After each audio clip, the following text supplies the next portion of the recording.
Diyos ko po mga pare ko, usong-uso na naman po nakawan dito sa amin na motor at ang pinipili ay yung mga scooter. Diyos ko po Lord, sana po kunin nyo na po sila lahat. At ito, natatakot po tayo, nagdaiwanan po natin itong ating motor, ay pagbalik po natin ay wala na po siya. Kaya nagsiside na lang po tayo na mamili po ng another safety features. Bukod po sa kanyang steering lock ay nag-decide din po akong mamili at magkabit ng caps lock. At ito po ay nabili ko lamang sa halagang 120 pesos. So ito po ay kinakabit dito sa ating throttle grip at dito sa ating unahang preno upang maging secure po siya. At yung kanyang construction material ay solid plastic at yung kanyang pagka-plastic ay talaga naman po matibay dahil siya po ay ABS plastic at siya din po ay may kasamang susi at itong susi na po nito ang ginagamit upang mabuksan siyang ganito. At aangat po to at nandito po yung kanyang goma. Itong goma po na to, pag sigurado na po tayo sa kanyang position, ay pwede po natin ito lagyan ng glue at upang hindi na po siya matanggal. Sa paglalagay naman, ito na move din po pala ito mga pare ko, na i-adjust po to saan po natin siya gustong ilagay. So po sample ganyan po siya, then ilalagay po natin dito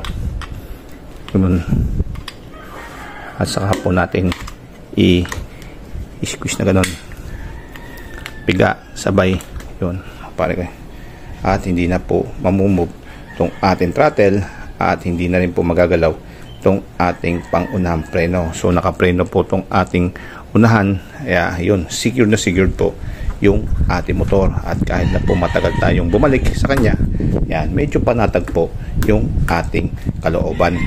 Pagtatanggal naman, ganun din po, i-ano yung susi yun, pag umurot na po yan, ayun, pwede na po natin siyang ibuka at gamitin lang ulit natin siya sa susunod na pagkakataon.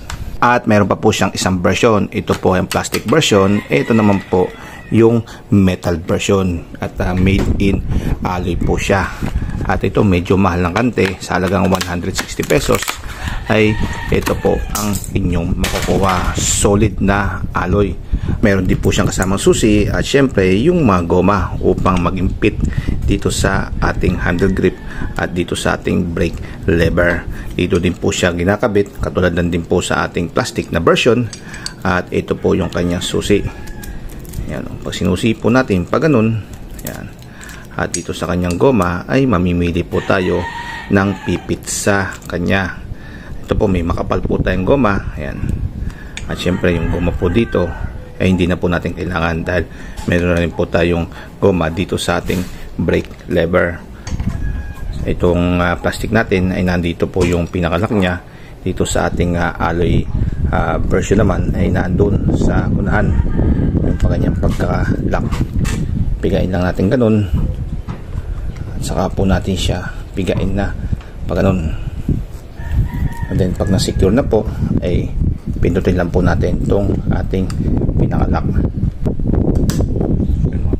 Presto, at nakasigure na po itong ating motor. At inuulit ko, kahit na po matagal tayong bumalik sa kanya, basta po naka steering lock po tayo at nakaganito, naka caps lock, eh medyo panatag na panatag po yung ating kalooban na hindi basta-basta mananakaw itong ating motor.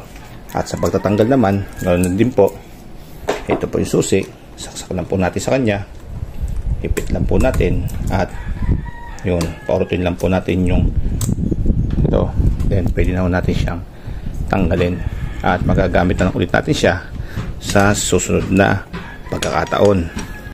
At ayan mga pare ko, kung gusto nyo po magkabit ng ganito, ayan, mamili na po kayo kung ano pong version ang gusto nyo, yung plastic version o itong metal version, which is alloy. At kung ako naman po yung papipiliin, ay wala naman po ako mapipili sa kanya dahil pareho lang naman po sila ng function para sa akin. So ito, ganito lang po yung ating video at hopefully po maging safe always itong ating motor sa mga magnanakaw. At upang mangyari yon ay kailangan nyo po magdagdag ng mga safety features niya.